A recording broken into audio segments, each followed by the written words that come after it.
L'administrateur qui désire ou devrait démissionner doit prendre en compte les éléments suivants. Précisons dès le départ qu'un administrateur, comme tel, doit être capable de remplir ses devoirs. Donc, s'il se trouve dans une situation où il n'a plus confiance dans ce que lui fournit la direction, qu'il n'est pas capable, il n'a pas les moyens d'assumer comme il faut ses fonctions, il devrait démissionner, ne pas rester là. Deuxièmement, dans une situation où lui-même n'est pas en mesure de fournir un apport réel au conseil d'administration, soit parce qu'il ne peut se rendre aux réunions, soit parce qu'encore, il ne fait qu'approuver systématiquement les choses sans apporter de contribution significative, sans contribuer à la création de valeur.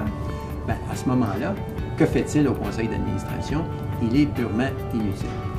On peut parler également d'une situation quasi permanente de conflit d'intérêts. Rappelons que l'administrateur, quand il siège au conseil, peu importe les autres chapeaux qu'il peut porter, a l'obligation d'agir au mieux des intérêts de la personne morale.